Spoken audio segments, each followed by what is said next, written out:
তুই আমার নবীকে নিয়ে কটূক্তি করেছিস, আমার নবীকে নিয়ে তুই অনেক কটু বাক্য ব্যবহার করেছিস, নবীজিকে তুই সন্ত্রাসী বলেছিস, লোভী বলেছিস, চরিত্রহীন বলেছিস। আজকে তোমার মতো কুলাঙ্গার আমার হাতে এখানেই তুমি এমন অবস্থা হবে, এখনই তুমি জাহান্নামে চলে যাবে বলে নাউজুবিল্লাহ। সম্মানিত হাজিরিন, রাসূল আকরাম সাল্লাল্লাহু আলাইহি সাল্লাম ঈদে মিলাদুন নবী যে আমরা জানি মিলাদুন নবী শব্দ অর্থ হচ্ছে নবীজির জন্ম বৃত্তান্ত, নবীজির জন্ম নিয়ে কথা। নবীজির জন্ম সম্পর্কে আমরা কি জানি? আমরা অনেকে জানি 12ই রবিউল আউয়াল মাসে নবী করিম সাল্লাল্লাহু আলাইহি সাল্লাম জন্মগ্রহণ করেছেন। আসলে বুঝতে হবে রাসূল আকরাম সাল্লাল্লাহু আলাইহি সাল্লামের জন্ম তারিখটা নিয়ে কিন্তু অনেক মতভেদ আছে। কি আছে? নবীজির জন্ম তারিখটা নিয়ে কি আছে? মতভেদ আছে। কিন্তু রাসূল আকরাম সাল্লাল্লাহু আলাইহি সাল্লাম যে সোমবারের দিন জন্মগ্রহণ করছেন এর মাঝে কোনো মতভেদ নাই। রাসূল আকরাম সাল্লাল্লাহু আলাইহি সাল্লাম যে রবিউল আউয়াল মাসে জন্মগ্রহণ করেছেন এর মাঝে কোনো মতভেদ নাই। মতভেদ আছে শুধু তারিখটা নিয়ে। এই মতভেদ সম্পর্কে ঐতিহাসিক একজন মাহমুদ পাশা, মিশরের বড় একজন ইতিহাসবিদ, এই মাহমুদ পাশা বলেছেন রাসূল আকরাম সাল্লাল্লাহু আলাইহি সাল্লাম 570 খ্রিস্টাব্দের 20 এপ্রিল রাসূল আকরাম সাল্লাল্লাহু আলাইহি সাল্লাম জন্মগ্রহণ করেছেন। কত এপ্রিল? 20 এপ্রিল জন্মগ্রহণ করেছেন। সেই হিসাবে তিনি বলেছেন রাসূল আকরাম সাল্লাল্লাহু আলাইহি সাল্লাম 9 রবিউল আউয়াল যে তারিখ, ওই তারিখে জন্মগ্রহণ করেছেন ওনার মতে। পরবর্তীতে আরও কয়েকজন তারা বলেছেন রাসূল আকরাম সাল্লাল্লাহু আলাইহি সাল্লাম 10ই রবিউল আউয়াল তারিখে জন্মগ্রহণ করেছেন। তাহলে আমরা কি বুঝলাম? রাসূল আকরাম সাল্লাল্লাহু আলাইহি সাল্লামের যে মাসে জন্মগ্রহণ করেছেন মাসটা ঠিক, দিনটা ঠিক, কিন্তু তারিখ নিয়ে সমস্যা। এই যে আমরা বলি 12ই রবিউল আউয়াল মাস, এই 12 তারিখে জন্মগ্রহণ করেছেন, এই 12 তারিখটি কিন্তু একবারে নির্ধারিত নয়। আরেকজন বলেছেন, তিনি বলেন 20 আগস্ট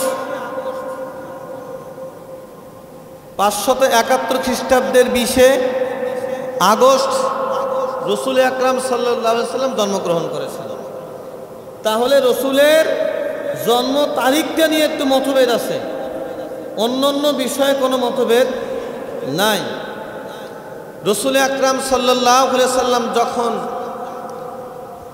আল্লাহ পাক রব্বুল আলামিন যখন আব্দুল্লাহর ঔরসে আল্লাহ পাক রব্বুল আলামিন আমিনার গর্ভে যখন হযরতে মুহাম্মদ রাসূলুল্লাহ সাল্লাল্লাহু আলাইহি সাল্লামকে যখন প্রেরণ করলেন পেটের মধ্যে, মা আমিনা বলতেছেন যে যখন আমার পেটে আমার ছেলে যখন আসলো, আমি দেখতেছি গাছপালা, তরুলতা, চন্দ্র, সূর্য সবাই এসে আমাকে শুধু সালাম দিতেছেন। বলেন সুবহানাল্লাহ। বিশ্বনবী সাল্লাল্লাহু আলাইহি ওয়াসাল্লাম বলতেছেন যখন আমার সন্তান আমার পেটে আসলো, আমি যখন বাহিরে যাই, বাহিরে যাওয়ার পর আমি যখন গরম বালু দিয়ে হাঁটি, আমি দেখতেছি গরম বালুগুলো অন্যরা গরম অনুভব করতেছে আর বালুগুলো আমি ঠান্ডা অনুভব করতেছে। বলেন সুবহানাল্লাহ। বিশ্বনবী সাল্লাল্লাহু আলাইহি ওয়াসাল্লাম মা বলল, এই পাথর, গরম পাথর, উত্তপ্ত পাথর, পা দেওয়া যায় না, ওই পাথরের মধ্যে মানুষ হাত দিতে পারে না, ইয়া তো প্রচণ্ড গরম। আমার পেটে যখন আমার সন্তান মুহাম্মদ সাল্লাল্লাহু আলাইহি সাল্লাম আসলো, আমি তখন দেখলাম যে পাথরে হাত দিলে পুরো পাথর ঠান্ডা হয়ে যায়। বলেন সুবহানাল্লাহ। বিশ্বনবী সাল্লাল্লাহু আলাইহি সাল্লামের মা যখন রাস্তা দিয়ে যায়, রাস্তা দিয়ে যাওয়ার সময় পুরো রাস্তা সুগন্ধে আল্লাহ পাক রব্বুল আলামিন ভরপুর করে দেয়। বলেন সুবহানাল্লাহ। সম্মানিত হাজিরিন, সাউন্ড একবারে কমে গেল কেন? আপনি কি শুনতে পাচ্ছেন না নাকি? সম্মানিত হাজিরিন, বিশ্বনবী সাল্লাল্লাহু আলাইহি সাল্লামের মা বলেছিল, তিনি বলেন, পয়গাম্বর যখন আমার পেটের মধ্যে, এই পেটের মধ্যে থাকা অবস্থায় রাস্তা দিয়ে আমি হাঁটতে পারি না, কারণ পুরো রাস্তা সুগন্ধে ভরপুর হয়ে যায়। তখন এক কান দুই কান হইতে অন্য অন্য কানে চলে গেল যে আমেনার স্বামী মারা গেছে, আর সেই আমেনা সুগন্ধি ব্যবহার কেমন করে করতে পারে? ওর তো স্বামী নাই, কেমন করে সুগন্ধি ব্যবহার করে? সেই যুগেও যাদের স্বামী মারা গিয়েছিল তারা সাজগোজ করতে পারত না, সুগন্ধি কোনো ব্যবহার করতে পারত না। বিশ্বনবী সাল্লাল্লাহু আলাইহি সাল্লামের মা যখন বাড়ির মধ্যে অবস্থান করতেছেন, কিছু কিছু লোক আব্দুল মুত্তালিবের কাছে এসে বলল, আপনার বৌমা কি শুরু করে দিল? আমরা তো দেখতেছি আপনার বৌমা সুগন্ধি ব্যবহার করে রাস্তাঘাটে চলতেছে। বিশ্বনবীর দাদা যখন তার মাকে গিয়ে বলল, বৌমা তুমি কেন সুগন্ধি ব্যবহার করো? রাস্তাঘাটে বাজার হাটে কানাকানি হচ্ছে। তখন তিনি বলল, আমি কেমন করে সুগন্ধি ব্যবহার করি?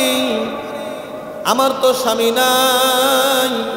তখন তিনি বললেন, আমি কোনো সুগন্ধি ব্যবহার করি না। যেই দিন আমার সন্তান আমার পেটে আসলো, আসার সাথে সাথে আমার ঘর পুরো সুগন্ধিতে ভরে গেল। আমি কি করব আব্বা? আমি কি করব? আমি তো বুঝতে পারি না। হঠাৎ করে নবী সাল্লাল্লাহু আলাইহি ওয়াসাল্লামের দাদি চলে আসলো। আসার পরে বলল, আব্দুল মুত্তালিবকে বলতেছে, স্বামী, আমাদের বৌমার শরীরের মধ্যে এত সুগন্ধ, শুধু তাই নয়, আমার বৌমা যখন বাথরুম থেকে আসে অথবা গোসলখানা থেকে আসে, আমরা যদি গোসলখানায় যাওয়ার পর যখন আমরা টয়লেট ইউজ করার পর দুর্গন্ধ বের হয়, কিন্তু আমাদের বৌমা যখন বাথরুমে যায়, বাথরুম থেকে বের হওয়ার সাথে সাথেই যখন আমি ঢুকি, এই বাথরুম দুর্গন্ধ নয়, এই বাথরুম সুগন্ধে ভরে যায়। নবী করিম সাল্লাল্লাহু আলাইহি সাল্লামের মা আমিনা বলে, ও মা, ও বাবা, আমি কি করব? শুধু কি আমার বডি থেকে সুগন্ধ বের হয়? তখন তিনি বললেন, শুধু বডি থেকে সুগন্ধ বের হয় না, আমার মুখের মধ্যে যে থুথু, এই থুতু যখন নিক্ষেপ করি, আমি যখন ফালায়া দেই, এই থুতু থেকে অনেক সুগন্ধ বের হয়। বিশ্বনবী সাল্লাল্লাহু আলাইহি ওয়াসাল্লাম মা বলতেছেন, শুধু কি তাই, আমার সন্তানকে আমি যখন বাহিরে যাই, প্রচন্ড রোদ, যখন আমার সন্তানকে নিয়ে বাহিরে যাই, প্রচন্ড রোদ, বাহিরে দাঁড় হওয়া যায় না, আমি দেখি আমার সন্তান পেটে কোথাও মেঘ নাই, দেখি কোথার থেকে এক খণ্ড মেঘ আমার মাথার ওপরে সে আমাকে ছায়া দিতেছে। এটা আমার কোনো কৃতিত্ব নয়, যত কিছু দেখছি সব কিছু আমার এই পেটটার ছেলেটার জন্য। আমার পেটে যে আছে তার জন্যই কিন্তু এতগুলো। নবী করিম সাল্লাল্লাহু আলাইহি সাল্লাম যখন দুনিয়ার মধ্যে আসবেন, বিশ্বনবী যখন দুনিয়ার মধ্যে আগমন করবেন, আল্লাহ পাক রব্বুল আলামিন তার হাবিবকে এমন ভাবে দুনিয়ার মধ্যে প্রেরণ করবেন, ঠিক আল্লাহ পাক রব্বুল আলামিনকে একবার দিন আরজ করে, দিন আল্লাহ পাককে আরজ করে আবেদন করে, আল্লাহ আপনার হাবিবকে আল্লাহ আপনি প্রেরণ করবেন। আল্লাহ গো, আপনার কাছে আমি আরজ করি আপনার হাবিবকে দিনের বেলা যেন আল্লাহ আপনি যেন পাঠান, আর আমি এই নিয়ে যেন আল্লাহ গর্ববোধ করতে পারি।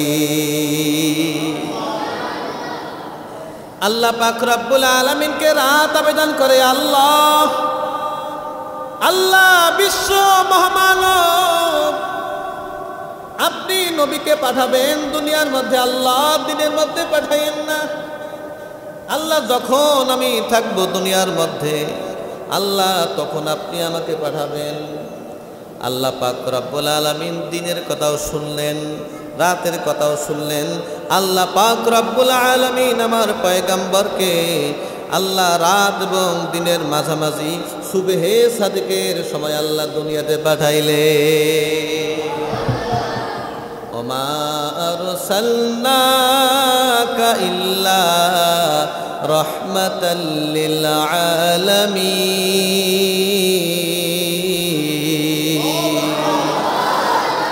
আমার পয়গম্বরকে আল্লাহ পাঠাইছেন দুনিয়ার মধ্যে, পাঠাইছেন আল্লাহ পাঠাইছেন রহমত স্বরূপ। দিনের রহমত হবে, রাতের রহমত হবে। আল্লাহ উভয় জগতের রহমত নিয়ে আল্লাহ পাঠাইছেন। আমিনা বলেন, আমার সন্তান যখন দুনিয়ার মধ্যে আসলো, আসার সাথে সাথেই আল্লাহ পাক রব্বুল আলামিন তিনজন মহিলাকে পাঠাইছে। কয়জন? তিনজন মহিলা। একজন হচ্ছে ফেরাউনের স্ত্রী আসিয়া, আর একজন ঈসার মা মারইয়াম, আর একজনকে আল্লাহ পাঠাইছেন মূসা আলাইহিস সালামের বোন কুলসুমকে।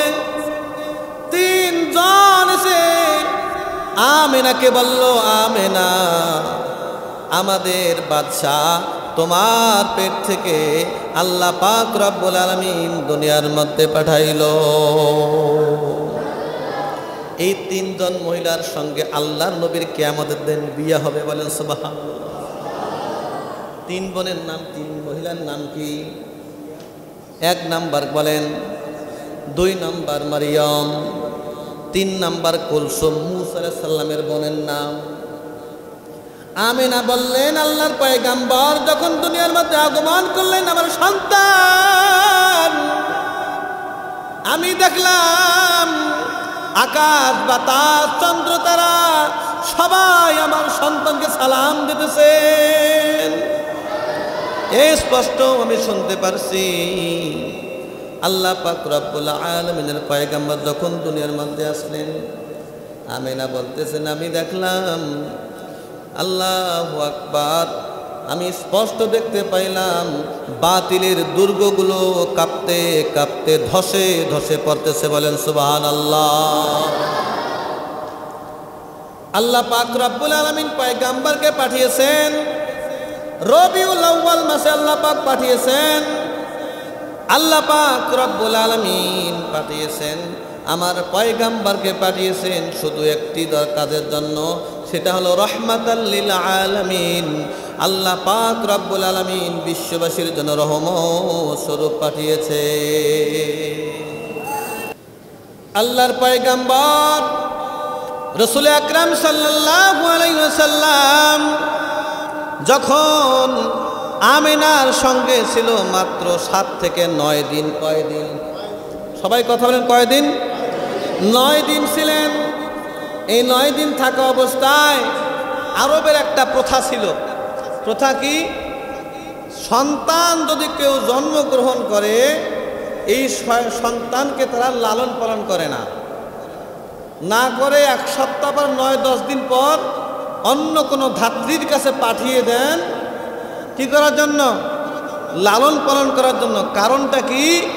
ওই যারা ধাত্রী ছিল তারা কিন্তু আরবি ভাষায় বেশি পাণ্ডিত্য অর্জন করছিল। এই ভাষাগুলো শিক্ষার জন্য, এই কথাগুলো শিক্ষার জন্য ওই আরবের সময় ধাত্রীদের কাছে দেওয়া হইতো। ওই যারা বড় বড় লোক ছিল তাদের সন্তানদেরকে ধাত্রীকে দিয়ে দিত। আল্লাহর পয়গাম্বর যখন জন্মগ্রহণ করলেন, এদিকে কি অবস্থা? আল্লাহ পাক রব্বুল আলামিনের কয়েকজন বান্দী রওনা হলো ওই আরবের মধ্যে, ওই জায়গার মধ্যে যেখানে গেলে সন্তান পাওয়া যায়। তাদের সঙ্গে ছিল হালিমাতুস সাদিয়া। হালিমাতুস সাদিয়া, হালিমাতুস সাদিয়া যখন সাথে ছিলেন ওই কয়েকজন মহিলার সঙ্গে, হালিমাতুস সাদিয়া বলল, আমার কাছে একটা উট ছিল, আর আমি গাধার পেটে সওয়ার হয়ে আমার স্বামীকে নিয়ে যখন আমি চলে গেলাম আরবের মধ্যে, অন্য অন্য মহিলারা যারা ছিল তারাও সন্তান খুঁজতেছে। কারণ সে একটা সন্তানকে লালন পালন করলে সেখান থেকে অনেক টাকা উপার্জন করা যায়। আমরা যখন গেলাম সেখানে যাওয়ার পর দেখলাম অন্য অন্য মহিলারা সন্তান পাইল, আমার ভাগ্যে কোনো সন্তান জুটল না। আমার উটের অবস্থাও খারাপ, কোনো খাওয়াইতে পারি নাই, কারণ ওই বছর দুর্ভিক্ষ হয়েছিল, ভালো কোনো ফসল হয় না। আমার যে একটা সন্তান ছিল আব্দুল্লাহ, হালিমা বলতেছেন, আমার কোলে আমার সন্তান ছিল, নাম ছিল আব্দুল্লাহ। আব্দুল্লাহকে আমি দুধ পান করাবো, এইরকম বুকের মধ্যে কোনো দুধ ছিল না। আমার সন্তান সারাটা দিন শুধু কাঁদে, আমরাও কাঁদে, কিছুই করতে পারি না। আমরা কিন্তু ওই উদ্দেশ্য গিয়েছি, যদি একটা সন্তান পাই সেখান থেকে কিছু টাকা আমরা পাবো, সেখান থেকে আমরা খাবার আমরাও খাইতে পারবো, আমার গাধা এবং আমার উটকে আমি খাওয়াইতে পারবো। অন্য অন্য মহিলারা সন্তান পাইল, হালিমাতুস সাদিয়া কোনো সন্তান পাইল না। হালিমাতুস সাদিয়া তার স্বামীকে বলল, স্বামী, কোনো সন্তান পাইলাম না, তবে একটা সন্তানে আমি খোঁজ পাইলাম। আমার আর এক ধাত্রী বান্ধবী বলল, ওই বাড়িতে নাকি ওরা নাকি সবাই গরিব, টাকা পয়সা নাই, সন্তানটা নাকি এতিম, বাবাও নাই, মার অবস্থা খারাপ, আমি কেমন করে ওনাকে নেব? আর যদি আমি কোনো সন্তান না পাই, খালি হতে আমি কেমন করে যাব? হালিমার স্বামী বলল, হালিমা, ও হালিমা, টেনশন করিও না, যাও যাও, যে সন্তানকে তারা রেখে আসলো, নিল না, ওই সন্তানকে তুমি নাও। হালিমা তিনি নিজেই বলতেছেন, আমি যখন আল্লাহ আমার স্তনের মধ্যে আল্লাহ অনেক দুধ দিয়া দিল, সাথে সাথে আমি আমার সন্তান আব্দুল্লাহকে বললাম, আব্দুল্লাহ বাবা খা। আব্দুল্লাহকে একটা খাওয়াইলাম, আর মুহাম্মদ সাল্লাল্লাহু আলাইহি সাল্লামকে একটা খাওয়াইলাম। আমি তখন দেখলাম সন্তানটাকে যখন কোলে নিলাম, কোলে নেওয়ার সঙ্গে সঙ্গে দেখলাম আমি যে উটের মধ্যে করে আসছিলাম বা গাদার মধ্যে করে আসছিলাম, গিয়ে দেখলাম আল্লাহ পাক রব্বুল আলামিন উটের ওলানের মধ্যে অনেক আল্লাহ দুধ দিয়া দিছে। ওয়ামা আরসালনাকা ইল্লা রাহমাতাল লিল আলামিন।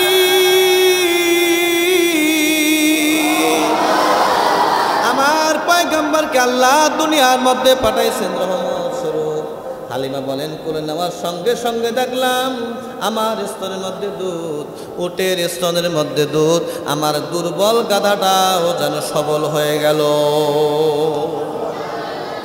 এই ছিল আমার পয়গাম্বর।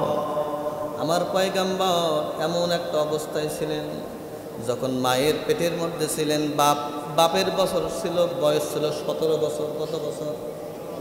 পয়গাম্বরের আব্বার নাম আব্দুল্লাহ, তার বয়স কত বছর ছিল? 17 বছর বয়সে তিনি ইন্তেকাল করলেন। বাবাকে তিনি দেখলেন না। এদিকে ধাত্রী যখন নিয়ে গেল, এদিকে আমিনাও কিন্তু একটা ব্যবসার জন্য গিয়েছিল, যে কোনো একখানে মনে করেন, সেখানেও কিন্তু আমিনাও কিন্তু ইন্তেকাল করলো। বাবারও আদর পাইল না, মারও আদর পাইল না। পয়গাম্বর এমন কষ্ট করেছেন, পয়গাম্বর ছিলেন কষ্ট দিয়ে ভরপুর। পয়গাম্বরকে আল্লাহ পাক রব্বুল আলামিন অনেক জিনিস দিতে চাইছিলেন, কিন্তু পয়গাম্বর নেন নাই। কারণ পয়গাম্বরের কথা, আমি এগুলো নিয়ে কি করব? আমার বাবাও নাই, আমার মাও নাই। এই আল্লাহ তাআলার বান্দারা ঈদে মিলাদুন নবী অর্থ জন্ম বৃত্তান্ত। জন্ম বৃত্তান্ত হলো মানে কি? রাসূল আকরাম সাল্লাল্লাহু আলাইহি সাল্লামের জন্ম নিয়ে কথা। রাসূল আকরাম সাল্লাল্লাহু আলাইহি সাল্লামের সিরাতুন নবী অর্থ কি? সিরাত অর্থ আচার আচরণ, জীবন ইতিহাস। সিরাত অর্থ পথ। রাসূল সাল্লাল্লাহু আলাইহি সাল্লাম যে পথে ছিলেন, যে পথে দাওয়াত দিয়েছেন, এটাই হচ্ছে সিরাতুন নবী। আমরা মিলাদুন নবী মানি। কি মানি? মিলাদুন নবী খুবই মানি। মিলাদুন নবী মানি। নবীজির জন্ম বৃত্তান্ত খুব মনোযোগ দিয়ে শুনি, কিন্তু নবীজির চরিত্রকে আমরা আমাদের চরিত্রের মধ্যে সেট করতে পারি না। কথা ঠিক কিনা বলেন?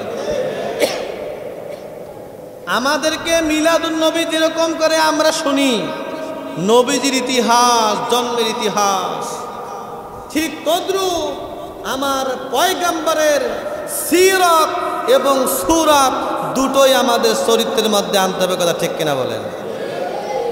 যদি আমরা ঈদে মিলাদুন নবী নিয়ে থাকি আর সিরাতুন নবী বাদ দেই, নবীজির সব সুন্নাত বাদ দেই, মনে রাখতে হবে মিলাদুন নবী দিয়ে আপনি জান্নাতে যাইতে পারবেন না।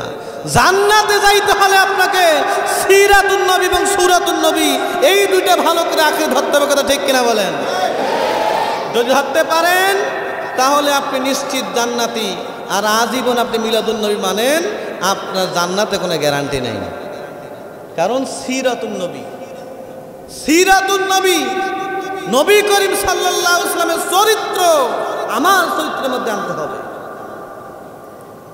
নবী করিম সাল্লাল্লাহু আলাইহি ওয়াসাল্লামের চরিত্রের মধ্যে একটা ছিলেন আচরণ। কি ছিলেন? এক নম্বর আচরণ, পয়গাম্বর জনাবে মুহাম্মদ রাসূলুল্লাহ সাল্লাল্লাহু আলাইহি ওয়াসাল্লাম, তিনি একজন মানুষ ছিলেন। কোন মানুষ ছিলেন? আল্লাহ পাক রব্বুল আলামিন বলেন, ওয়া ইন্নাকা লাআলা খুলুকিন আযীম। আল্লাহু আকবার। আল্লাহ পাক বলেন, আমি আমার বন্ধুকে পাঠিয়েছি, আমি আমার বন্ধুকে পাঠিয়েছি উত্তম চরিত্র দিয়ে, যে চরিত্রের কোনো গভীরতা নাই, যে প্রশস্তের কোনো সীমা নাই। আমি কোন অর্থ হচ্ছে গভীরতা, আরিজুন অর্থ হচ্ছে প্রশস্ততা, আরিজুন অর্থ প্রশস্ততা, এর প্রশস্ততার সীমা আছে। আমি কোন গভীরতার সীমা আছে, কিন্তু আযীম এমন একটি শব্দ আল্লাহ ব্যবহার করেছেন যে চরিত্রের মধ্যে আল্লাহ পাক রব্বুল আলামিন কোনো গভীরতা দেন নাই। বলেন সুবহানাল্লাহ। এত পরিমাণ আল্লাহ পাক রব্বুল আলামিনের পয়গাম্বর চরিত্রে চরিত্রবান ছিলেন। বলেন সুবহানাল্লাহ। আল্লাহ পাক রব্বুল আলামিনের পয়গাম্বর একদিন বসে আছেন। আল্লাহর পয়গাম্বর সাহাবাদেরকে নিয়ে বসে আছেন। সাহাবারা নবী করিম সাল্লাল্লাহু আলাইহি সাল্লামকে বিভিন্ন প্রশ্ন করতেছেন। আল্লাহর হাবিব সাল্লাল্লাহু আলাইহি সাল্লাম তিনি প্রশ্ন উত্তর দিতেছেন এইরকম মসজিদের মধ্যে, মসজিদুন নববীর মধ্যে। নবী করিম সাল্লাল্লাহু আলাইহি সাল্লামের সামনে আপনাদের মতো সাহাবারা বসা ছিল। সাহাবারা এক একটা প্রশ্ন রাসূল আকরাম সাল্লাল্লাহু আলাইহি সাল্লামকে করলেন। রাসূল আকরাম সাল্লাল্লাহু আলাইহি সাল্লাম উত্তর দিতেছেন। রাসূল আকরাম সাল্লাল্লাহু আলাইহি সাল্লাম যখন আলোচনা করতেছেন, বাহির দিয়ে একটা লোক যায়।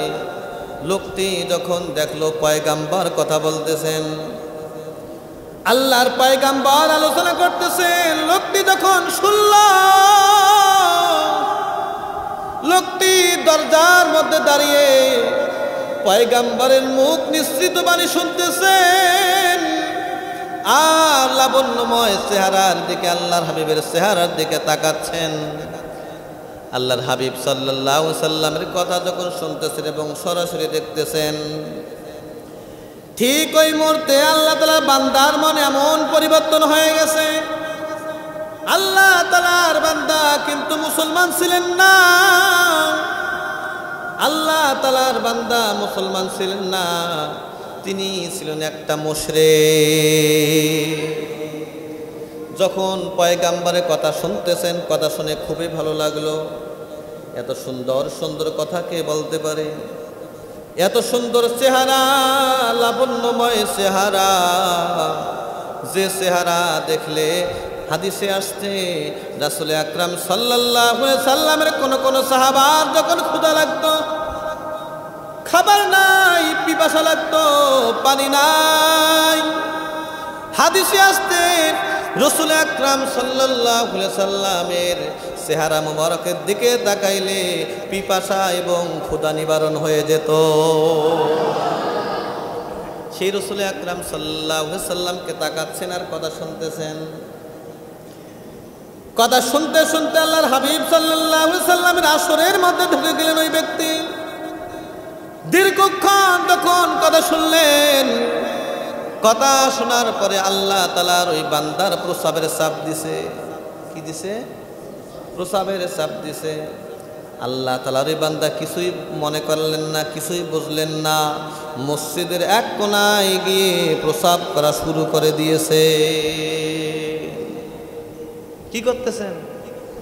প্রসাব করতেছেন কোথায়? এখানে যে একটা পাগলও যদি এসে প্রসাব করে, এখানে এই আমাদের এই মসজিদে পাগল না বুঝেও যদি প্রসাব করে, তবু কিন্তু আপনারা রাগ হবেন না, আদর করবেন? রাগ হবেন কি না? রাগ হবেন না? ও ধাক্কা দিয়ে বের করে দিবেন যে প্রসাব করার জায়গা এটা নয়। নবী করিম সাল্লাল্লাহু আলাইহি সাল্লাম দেখতেছেন আল্লাহ তাআলার বান্দা প্রসাব করতেছে। হঠাৎ করে কয়েকজন সাহাবী দাঁড়িয়ে গেল। আল্লাহ তাআলার ওই বান্দাকে প্রহার করার জন্য যখন এগিয়ে গেল, পয়গম্বর চিল্লায় বলে, আমার সাহাবারা যাইও না, যাইও না, আল্লাহ তাআলার বান্দাকে শান্তি মতো প্রসাব করতে দাও। দেখেন প্রসাব করতেছে কোথায়? মসজিদের মধ্যে। তাও আবার রাসূল বলতেছেন শান্তি মতন প্রসাব করতে দাও, ডিস্টার্ব করিও না। সুবহানাল্লাহ। কি আমার পয়গম্বর, কি দরদি পয়গম্বর! আল্লাহ পাক রব্বুল আলামিন এই পয়গম্বরের উম্মত আমাদের বানিয়েছেন, এতে আপনারা খুশি না বেজার?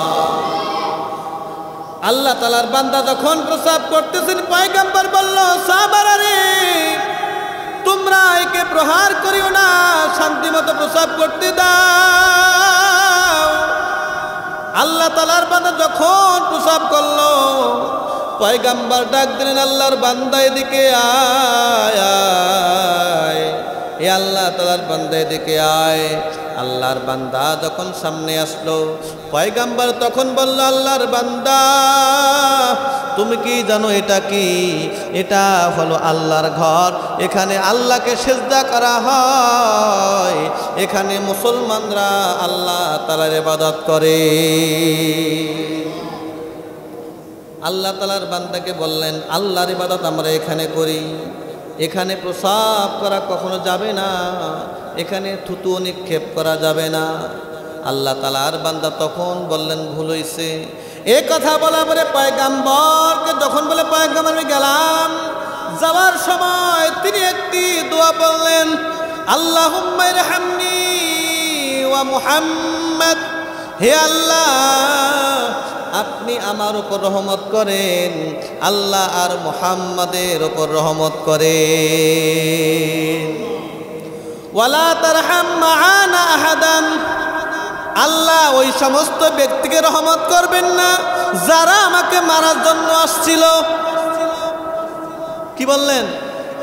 যারা আমাকে মারার জন্য আসছিল তাদের উপর আল্লাহ রহমত করবেন না। আল্লাহ আপনি আমার প্রতি এবং মুহাম্মাদের প্রতি রহমত করেন।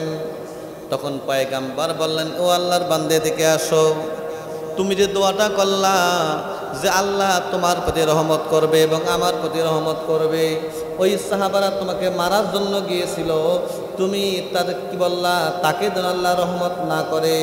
মনে রাখবা কোনো দিন দোয়ার সময় তোমার যতই শত্রু হোক না কেন কোনো কৃপণতা করা যাবে না। কৃপণতা করা যাবে?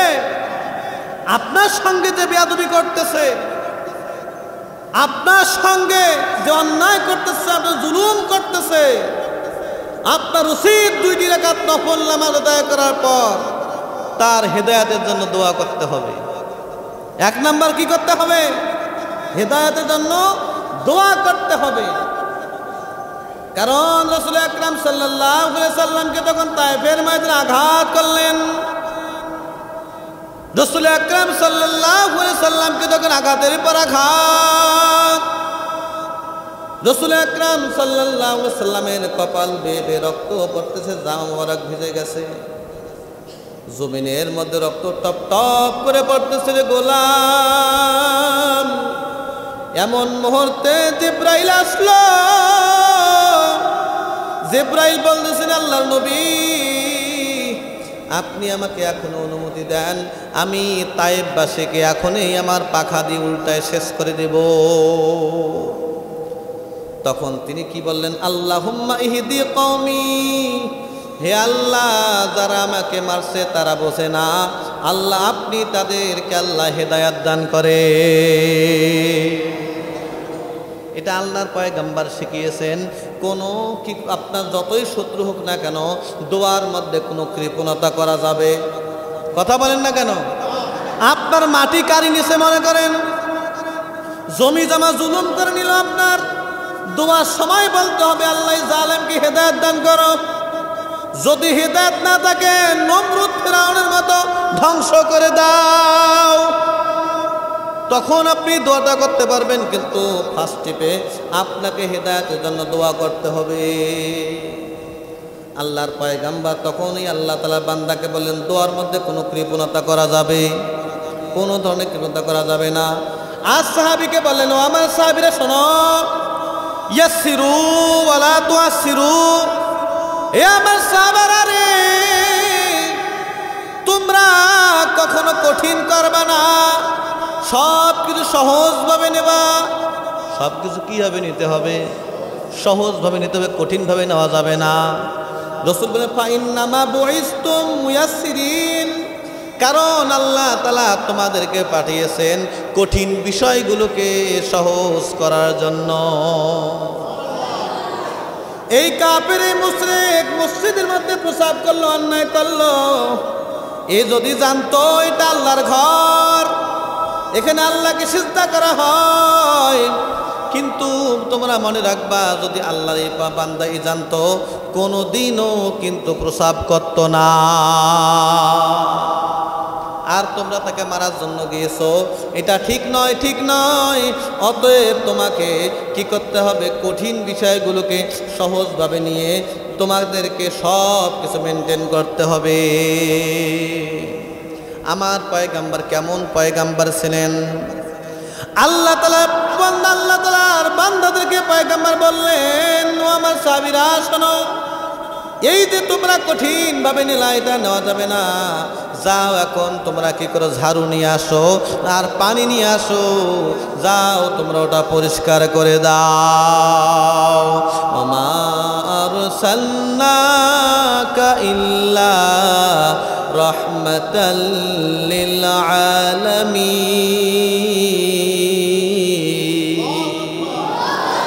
আমার পয়গম্বর রহমত স্বরূপ আসছে। আমার পয়গম্বরকে আমরা যেমন ভালোবাসি, যেমন মহব্বত করি, পয়গম্বরের বিরুদ্ধেও কথা বললে কিন্তু সেরকম ফুঁসে উঠতে হবে। কথা কয় না, কথা বলেন না কেন?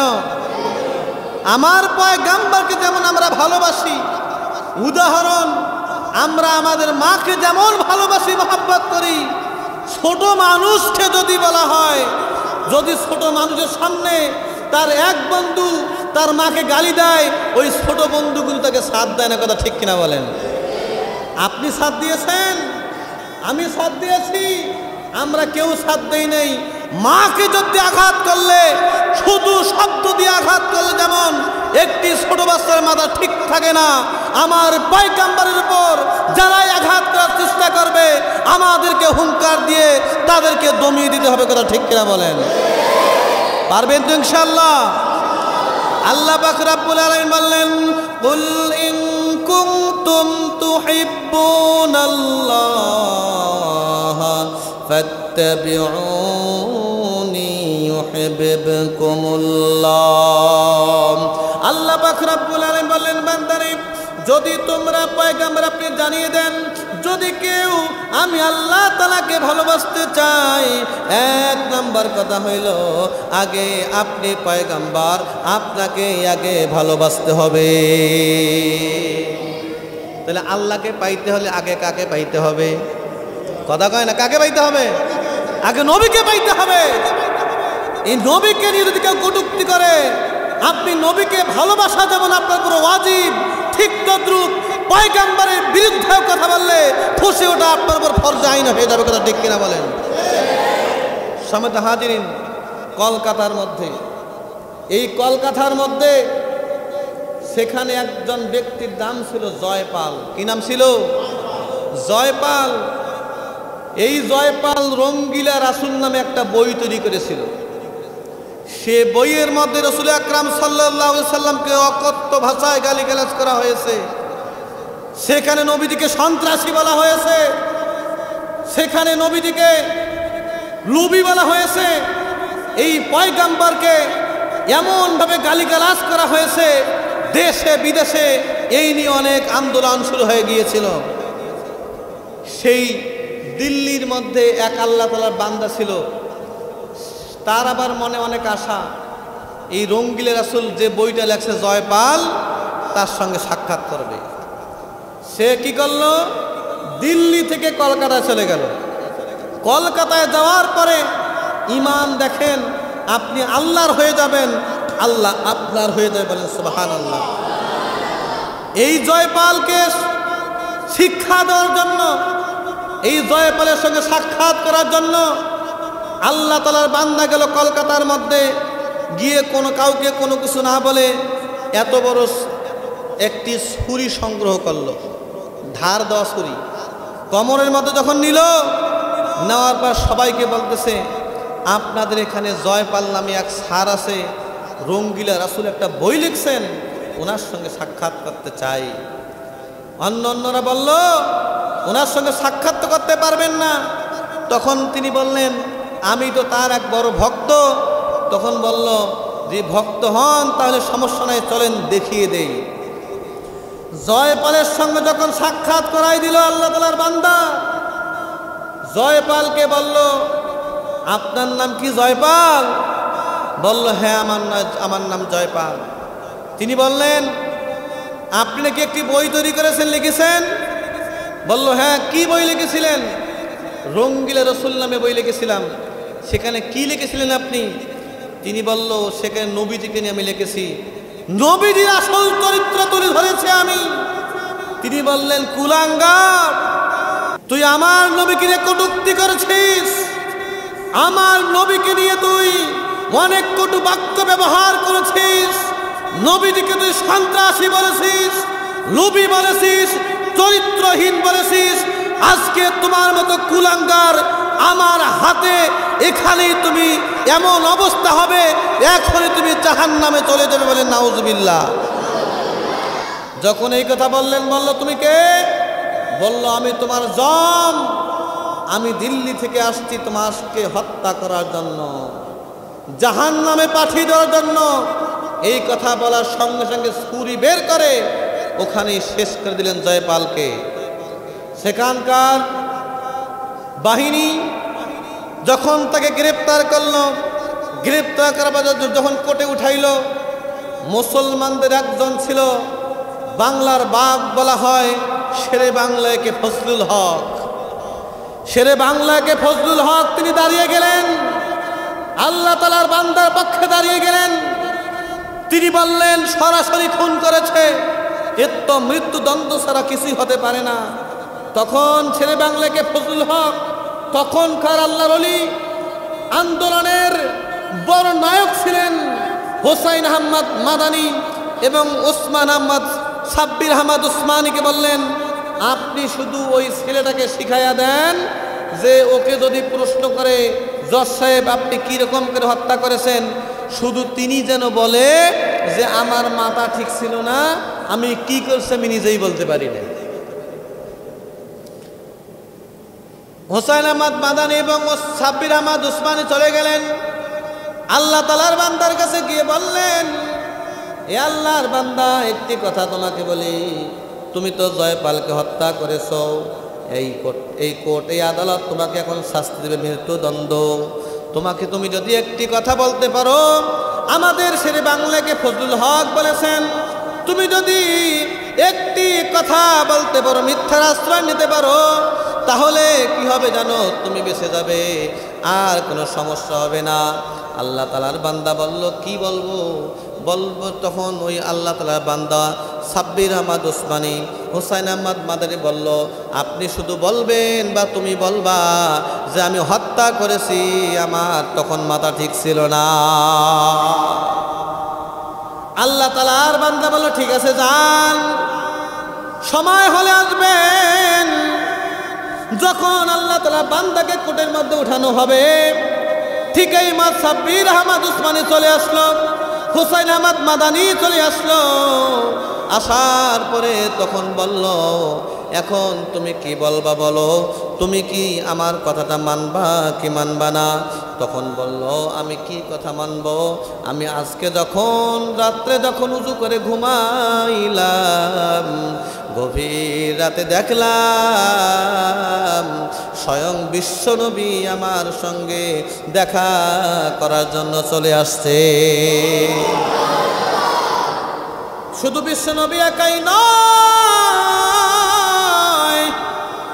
আমি দেখলাম আবু বকর, ওমর, উসমান, আলী, এই খোলাফের রাশিদিনরা আসলো। আসার পর আমাকে ডাকতেছে, আল্লাহর বান্দা, আর সময় নাই, জান্নাত ঢোকার সময় নাই, তোমার মধ্যে শুধু ফাঁসিটা আছে, ফাঁসি হলেই সরাসরি তুমি জান্নাতে প্রবেশ করবা। হোসাইন আহমদ মাদানীকে ডাক দিয়ে বলল, যেখানে আমার পয়গাম্বর আসছে, যেখানে চার খলিফা আসছে আমাকে জান্নাতে নিয়ে নেওয়ার জন্য, আর কোনোদিন এই সুযোগটা আমি পাবো না। অত মিথ্যা বলা মানে কি? মিথ্যা বলা হারাম, আমি কখন মিথ্যা বলতে পারবো না, কারণ এখন যদি আমাকে ফাঁসি দেয়, আল্লাহ পাক রব্বুল আলামিন সরাসরি আমাকে জান্নাতে পাঠাবে। সেই পয়গাম্বর, এই পয়গাম্বরের জন্য তারা জীবন পর্যন্ত বিলীন করে দিয়েছে। আমরা পারবো কিনা? আমাদেরকেও পারতে হবে, জীবন দিতে হবে না। জান্নাতি হতে হলে আপনাকে এবং আমাকে সর্বপ্রথম যে কাজটি করতে হবে, নবীকে ভালোবাসতে হবে এবং নবীজির চরিত্রগুলোকে আমাদের চরিত্রের মধ্যে ঢুকাইতে হবে। কথা ঠিক কিনা বলেন? পারবে তো ইনশাআল্লাহ? এটা অবশ্যই করতে হবে। সম্মানিত হাজিরিন, আপনি কি ভাবেন নবীজিকে ভালোবাসা যদি আপনি না ভালোবাসেন, আন আনাস ইবনে মালিক রাদিয়াল্লাহু তাআলা আনহু قال قال رسول الله صلى الله عليه وسلم لا يؤمن احدكم حتى اكون حب اليه من والده وولده والناس اجمعين। রাসূল বলেন, যতক্ষণ তুমি তোমার পিতা মাতা সন্তান সন্ততির চেয়ে পয়গাম্বরকে ভালোবাসতে পারবে না, ততদিন পর্যন্ত তুমি পূর্ণাঙ্গ ঈমানদার হতে পারবে না। তাহলে কি বোঝা গেল? সন্তান, এক কথায় ছেলে মেয়ে, ভাই বোন, আত্মীয় স্বজন, বন্ধু বান্ধব, সবার থেকে কাকে বেশি ভালোবাসতে হবে? আল্লাহর পয়গাম্বরকে ভালোবাসতে হবে। আমি অল্প কিছুক্ষণের মধ্যে ছেড়ে দিব। আমরা জিকির করি লা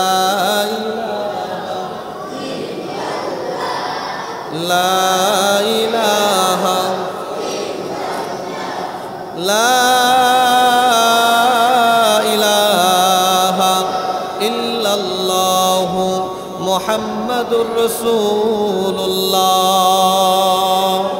আল্লাহ তাআলার বান্দারা, কিছুক্ষণের মাধ্যমে কয়েক মিনিটের মধ্যে শেষ করে দেব। হযরত আমর ইবনুল আস রাদিয়াল্লাহু তাআলা আনহু আল্লাহর পয়গম্বরের একজন সাহাবীর নাম কি বলেন? আমর ইবনুল আস রাদিয়াল্লাহু তাআলা আনহু। আমর ইবনুল আস রাদিয়াল্লাহু তাআলা আনহু একদিন তিনি সৈন্য নিয়ে তিনি মিশরের মধ্যে প্রবেশ করলেন। যখন মিশরের মধ্যে প্রবেশ করলেন, তখন তিনি এবং তার সাহাবারা পরামর্শ করলেন যে কেমন করে মিশরের উপর আঘাত হানা যায়। আল্লাহ পাক রব্বুল আলামিনের বান্দা আমর ইবনুল আস রাদিয়াল্লাহু তাআলা আনহু তার সাহাবীদেরকে বলতেছেন, আমরা কিন্তু মিশরের উপর আঘাত হানব, তবে এখন আমরা আঘাত হানবো না, রাত্রিবেলায় আঘাত হানবো না, আমরা আঘাত হানবো দিনের বেলা। কারণ রাত্রিবেলা এখন ঘরের মধ্যে অবস্থান করতেছে শিশু এবং নারীরা। আমর ইবনুল আস রাদিয়াল্লাহু তাআলা আনহু যখন এই পরামর্শ করলেন, পরের দিন শুক্রবার আমর ইবনুল আস রাদিয়াল্লাহু তাআলা আনহু নামাজ আদায় করবেন, জুমার নামাজ আদায় করবেন। এদিকে কাফের মুশরিক বাহিনীরা চিন্তা ভাবনা করতেছে, আমরা কেমন করে আঘাত করতে পারি, আমরা মুসলমানকে আঘাত করব। একটা সময় হলো সুযোগ, সেটা হলো জুমার দিন, যে সময় মুসলমানরা ইবাদত করে জুমার দিন, ওই সময় আমরা আঘাত করব। আমর ইবনুল আস রাদিয়াল্লাহু তাআলা আনহু এমন সময় যখন তিনি আঘাত করবেন, জেরুজালেমের মধ্যে কোথায় বলেন? জেরুজালেমের মধ্যে আমর ইবনুল আস রাদিয়াল্লাহু তাআলা আনহু যখন যুদ্ধ করতে করতে গেলেন, একটা মোড়ের মধ্যে গিয়ে দেখলেন একটা ওখানে মূর্তি ছিল। এই মূর্তিটা ছিল হযরতে ঈসা আলাইহিস সালামের মূর্তি। সবাই চুপ করে আলাইহিস সালাম। পরের দিন তেনারা একটা চিঠি লিখলেন আমর ইবনুল আস রাদিয়াল্লাহু তাআলা আনহুর কাছে। তিনি চিঠি লিখলেন যে 1 নাম্বার তোমরাই হইতে পারো, কারণ তোমরা ছাড়া আমাদের নবীর নাক কেউ কাটতে পারবে না। কারণ তোমাদের এই ষড়যন্ত্র, কারণ তোমরা আমাদের সঙ্গে যুদ্ধ করার জন্য আসতো। আল্লাহ তাআলার বান্দা আমর ইবনুল আস রাদিয়াল্লাহু তাআলা আনহু তিনি বারবার বললেন, আমাদের কোনো লোক আপনাদের নবীর কোনো নাক কাটে নাই। তখন তিনি বললেন, না, তোমাদের দলে কেউ নাক কাটছে। আল্লাহ তাআলার বান্দা বারবার বলতেছেন আমর ইবনুল আস রাদিয়াল্লাহু তাআলা আনহু। আমর ইবনুল আস রাদিয়াল্লাহু তাআলা আনহু বারবার বললেন, না, নাক কেউ কাটে নাই। আল্লাহ তাআলার বান্দা বলল, নাক কেউ কাটে নাই। তখন বলল, যদি কেউ নাক না কাটে তাহলে কে নাক কাটবে? নাক কাটলে 1 নাম্বার তোমাদের দলের কেউ নাক কাটছে। আল্লাহ তাআলার বান্দা মনোযোগ দিবেন। আল্লাহ পাক রব্বুল আলামিনের বান্দা আমর ইবনুল আস রাদিয়াল্লাহু তাআলা বললেন, আচ্ছা ধরেন আমাদের লোক আপনার নবীর নাক কাটছে, যদি আপনার নবীর নাক কেটে থাকে তাহলে আপনারা কি করবেন? তখন তিনি বললেন, যে ব্যক্তি আমার নবীর নাক কাটছে আর আমরা তো জানি তোমাদের লোক কাটছে, অতএব আমরা এরকম করে তোমাদের পয়গম্বর নবীজির মতো আমরা একটা মূর্তি আমরা তৈরি করব, ওই মূর্তির নাক আমরা সবার সামনে কাটব। নাউজুবিল্লাহ বলেন। আল্লাহ তাআলার বান্দা মনোযোগ দিবেন। যখন এই কথা বলল, আল্লাহ পাক রব্বুল আলামিনের বান্দা আমর ইবনুল আস বললেন, না না, এটা কখনো হতে পারে না। আমি বেঁচে থাকতে আমার নবীর নাক কাটবে, এটা হতে পারে না। আল্লাহ তাআলার বান্দা বলল, কি বলল? যে হ্যাঁ, নবীর নাক যদি কাটতেই হয়, যদি নবীর নাক তোমরা কাটতে চাও তাহলে আমার নবীর নাক আমি কাটতে দেব না। নবীর নাক কাটার আগে তোমরা আমি ওমর ইবনুল আসের নাক কাটো। আল্লাহ তাআলার বান্দা আমর ইবনুল আস রাদিয়াল্লাহু তাআলা আনহু বলল, আমার নবীর নাক আমি কাটতে দেব না। তোমরা জীবন্ত নাক যদি চাও তাহলে আমি নেতা, আমার নাক তোমরা কেটে দাও। তখন ওই কাফেরের দলের নেতা বলল, আসল কথাই বলছেন, আমরা আগামীকাল লক্ষ লক্ষ মানুষের সামনে আমরা মুসলমানদের নেতার নাক কাটবো। আল্লাহ তাআলার বান্দা আমর ইবনুল আস রাদিয়াল্লাহু তাআলা আনহু পরের দিন যখন তিনি চলে গেলেন কোথায়? খোলা ময়দানের মধ্যে। যাওয়ার পরে তাকে যখন উপরে উঠানোর পরে তার যখন নাক কাটবে, এমন সময় 2 থেকে 2.5 লক্ষ মানুষের ভেতর থেকে একটি লোক দাঁড়িয়ে আল্লাহু আকবার বলে দাঁড়াইল এবং বলল, তোমরা মুসলমানদের নেতার নাক কাটবা না, কারণ আমি একজন পাদ্রী, খ্রিস্টান পাদ্রী। আসলে মুসলমানরা তোমাদের ঈসা নবীর নাক কাটে নাই, বরং মুসলমানকে শিক্ষা দেওয়ার জন্য আমি কি করেছি, আমাদের নবীর নাক আমি নিজেই কাটছি। বলেন নাউজুবিল্লাহ। এক পর্যায়ে কি হয়ে গেল? আল্লাহ পাক রব্বুল আলামিনের বান্দার কথা শুনে তারা বলল, এমন বান্দা হতে পারে না যে বান্দা নিজের নবীর একটা মূর্তির নাক দিল না, অথচ নিজের নাকটাই বিলীন করে দিল। বলেন সুবহানাল্লাহ। সাথে সাথেই ওখানে 2 থেকে 2.5 লক্ষ মানুষ ইসলাম ধর্ম গ্রহণ করলো। বলেন সুবহানাল্লাহ। আল্লাহ পাক আমাদের সকলকে তৌফিক দান করুক। সকল বলে আমিন।